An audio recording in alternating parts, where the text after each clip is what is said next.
शुरू करें?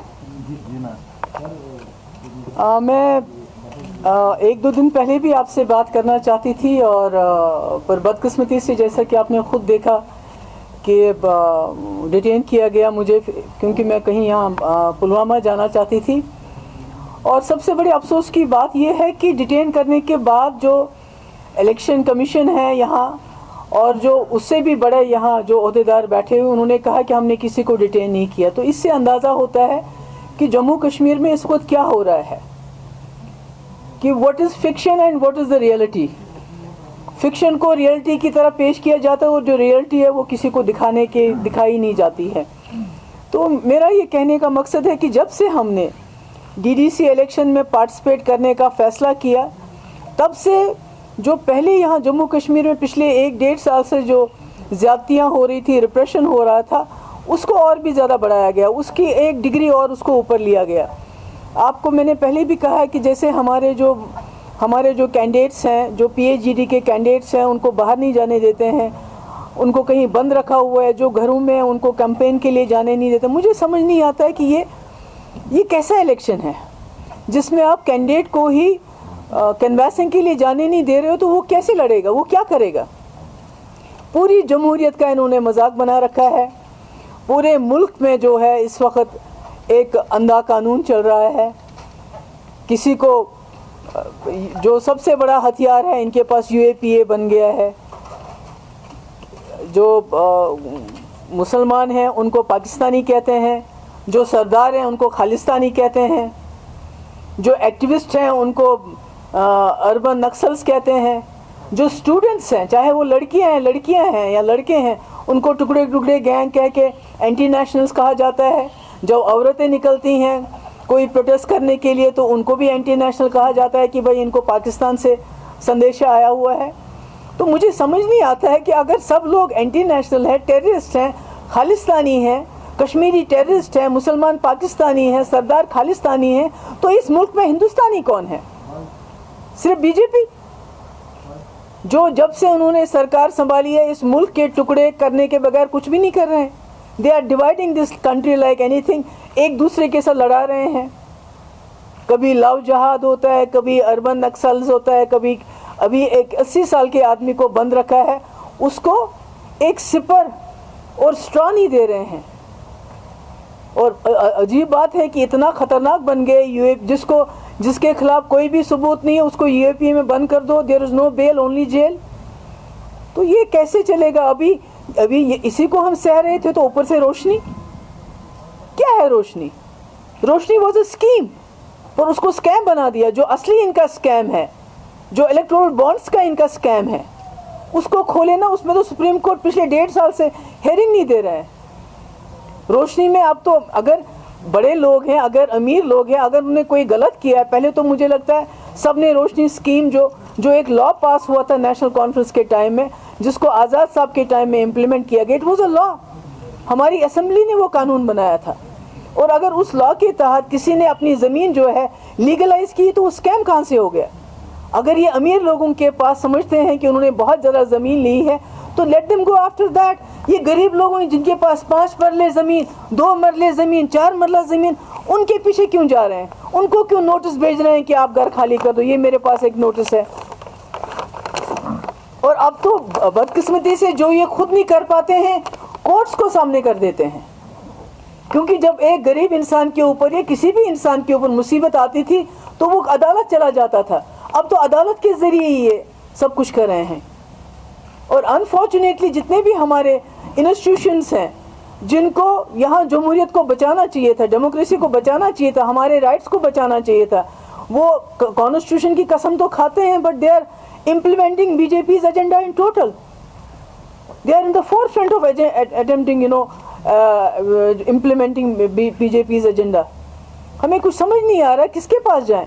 अभी डीडीसी की शिकायत हमारे जो चेयरपर्सन है फारूक साहब ने भी लगाई, इलेक्शन कमिश्नर से लगाई कि भाई हमारे, और वहाँ से झूठ बोलते हैं कि नहीं बिल्कुल आपने खुद देखा, मुझे नहीं जाने दिया। 2 दिन मुझे रोकते रहे, तीसरे दिन भी कहा नहीं अब इलेक्शन है।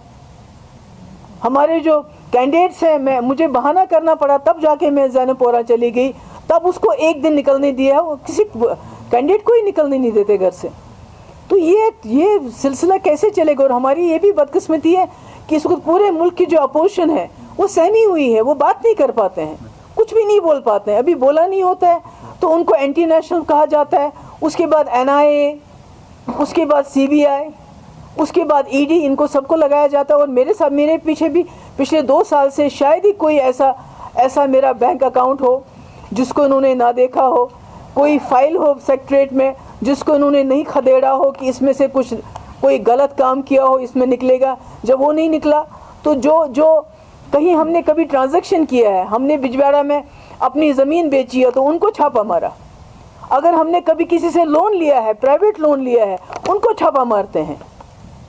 और अभी तो इल्ज़ाम लगाया था कि हमारा श्रीनगर का ऑफिस मुफ्ती साहब ने अपने टाइम में रोशनी के अंदर ट्रांसफ़र किया है, और जम्मू का ऑफिस भी हमारा, जबकि आप सब लोग जानते हैं श्रीनगर का ऑफिस भी और जम्मू का ऑफिस भी। तो ये जो इस वक्त डेमोक्रेसी की जो खिल्ली उड़ाई जा रही है, ये तो मुझे लगता है बीजेपी यहाँ अपना एक इकोसिस्टम डेवलप करना चाहती है जिसमें there is no place for real democracy in BJP's India. They want to create their own ecosystem. उनके अपने पपेट्स हैं, यहाँ बी टीम्स हैं जिनको वो इंस्टॉल करना चाहते हैं। और यही वजह है कि DDC के इलेक्शंस में ये इतनी जान मार रहे हैं, इतना। अगर हम इलेक्शन में हिस्सा नहीं लेते, they would have called us Pakistanis, but since we chose to be participate in this elections, अब हमारे लिए मुश्किलें खड़ी करते हैं रोज़ाना। हमारे लोगों को सिक्योरिटी नहीं है, और जो सिक्योरिटी के बगैर भी जाना चाहते हैं उनको भी घर से फिर एक पुलिस वाला गेट के पे रखते हैं, बोलते हैं आप बाहर नहीं जा सकते हैं। तो दिस इज़ नॉट डन। ये कैसे चलेगा? क्या ये मुल्क जो है बीजेपी के एजेंडे पे चलेगा? तो मुझे लगता है कि बहुत ही अंधेर नगरी चौपड़ राज हो रहा है यहाँ पर। और आप बात मत करो 370 पे, बात मत करो। अरे आपके मिनिस्टर यहाँ आते हैं, 9 आउट ऑफ 10 टाइम्स वो 370 की बात करते हैं। और मुझे समझ नहीं आता, जब वो इतने कॉन्फिडेंट है कि 370 खत्म हो गया है, वो वापस नहीं आएगा, तो why do they get rattled when I talk about 370? Why do they get rattled so much? Why I am being told indirectly, directly इस पे बात मत करो। पहले भी बोलते थे, अब भी बोलते हैं कि आपके निकलने के बाद यहाँ जी लोगों ने बात करना शुरू कर दिया। आप प्रोवोक करती हो लोगों को बात करने के लिए। So the only thing they are trying to do is that they want to, want to get to me। कुछ मिल नहीं रहा है और मेरी पार्टी को बैन करना चाहते हैं, मुझे मेरे पीछे पड़ना चाहते हैं, क्योंकि मैं एक आवाज़ उठाती हूँ। और मुझे बार बार कहा जाता है कि जब से आप छूट गई हैं तभी से बात होने लगी, तो मैं क्या करूँ? मेरा क्या कसूर है? तो मैंने इसलिए आप सब लोगों से आज बात करना चाहती थी मैं इस बारे में कि जो पिछले कई दिनों से आपने देखा म्यूनसिपैलिटी का मेयर का election, code of conduct is in force, तो आप इलेक्शन कैसे कर सकते हैं? आई मीन अनफॉर्चुनेटली जो बड़ा institution election commission of India which is suppose to protect the democracy in this country, वो भी इस वक्त इनके हाँ में हाँ मिला रहे हैं। और आपने देखा होगा वहाँ जो ladies they close for tone, और जो आदमी थे उनके साथ हाथापाई हुई, उनको असॉल्ट किया गया, उनको बिल्कुल जो है मिसहैंडल किया गया। तो मेरा आप सब से कहने का मकसद ये है, क्योंकि आप जो मैंने पहले भी कहा है कि आप बहुत मुश्किल हालात में यहाँ काम करो, और हमारे पास मीडिया का बहुत कम लोग ऐसे रहे हैं जो वाकई अपना काम करते हैं, बाकी तो वही गोदी गैंग बन गया है। अरे बाबा मेरा दफ्तर जम्मू में है, जाके देख लो, चेक कर लो, सरकारी बिल्डिंग में, फिर भी पता नहीं खसरा नंबर सो एंड सो, देखो Mehbooba Mufti, she will have to apologise. तो 9 बजे का प्राइम टाइम तो वही बनता रहता है।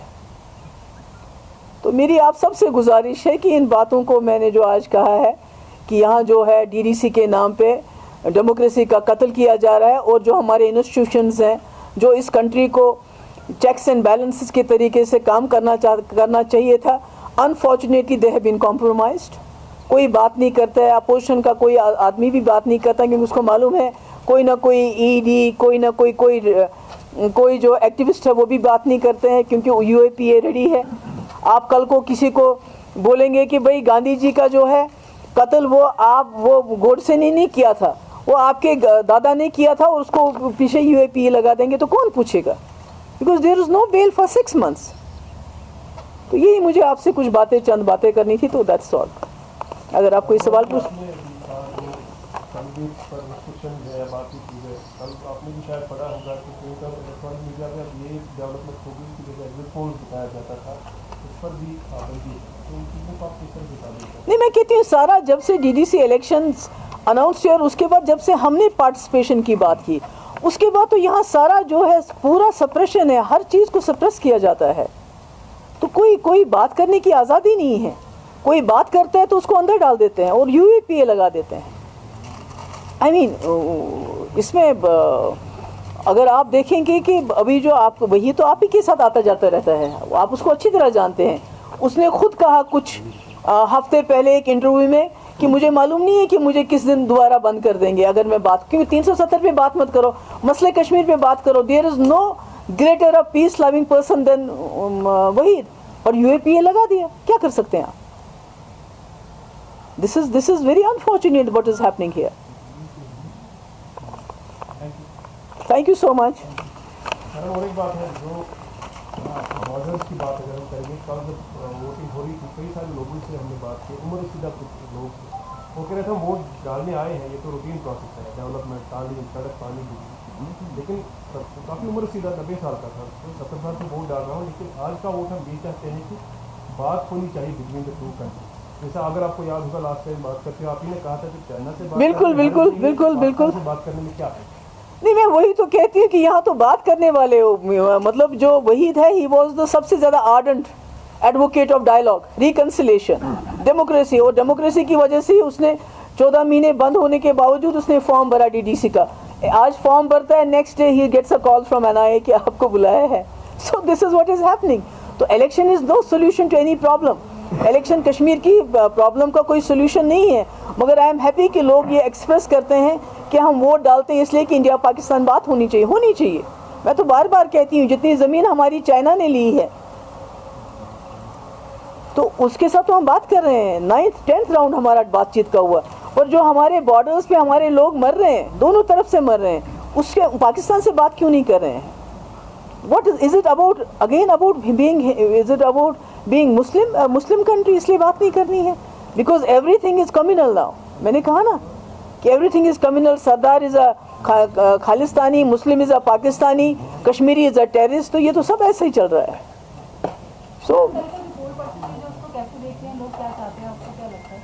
देखिए, पोल परसेंटेज लो, पोल परसेंटेज इससे पहले भी बहुत ज़्यादा हो गए, but that is no solution to Kashmir problem. Kashmir problem is still there as long as हमारे यहाँ 9 लाख फौज है। हिंदुस्तान के किसी स्टेट में मुझे बताइए इतनी फौज है, वो भी सिविलियन एरियाज़ में, इतने सिक्योरिटी फोर्सेस हैं, आपके इतने चेक पॉइंट्स हैं। अगर समस्या नहीं है, अगर 370 को ख़त्म करने के बाद सारी समस्याएं ख़त्म हो गई हैं, फिर तो फौज को यहाँ नहीं होना चाहिए था। They should be at the borders.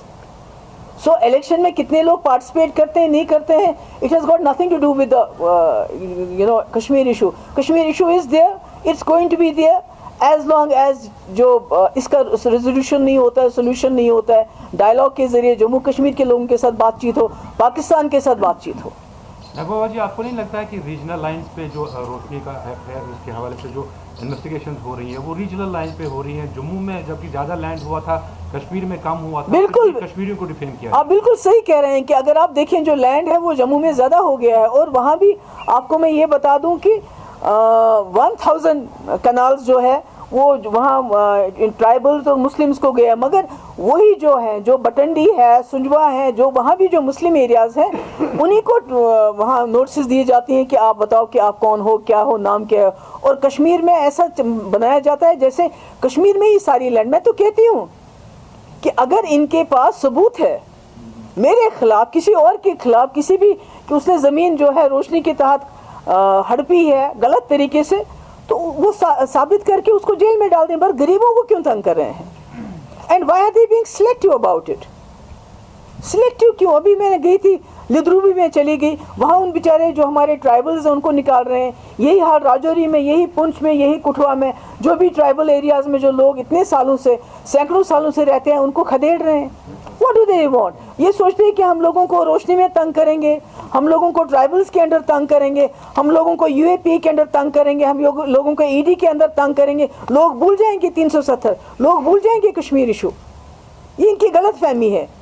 जब तक ये कश्मीर इशू को रिजॉल्व नहीं करते हैं, जब तक ये 370 को वापस नहीं करते हैं, तब तक जम्मू कश्मीर जो है इनके लिए ख्वाब बना रहेगा। ये तो आएंगे, मिनिस्टरों के टोले आ जाएंगे यहाँ और ये भी बोलेंगे जी हमने दफन किया, मगर जब हम बात करेंगे तो उसके बाद वो they will be rattled, they will be shocked, ये क्या हो रहा है। Nobody is ready to forget कि Kashmir is an issue and it needs to be resolved. Thank you so much.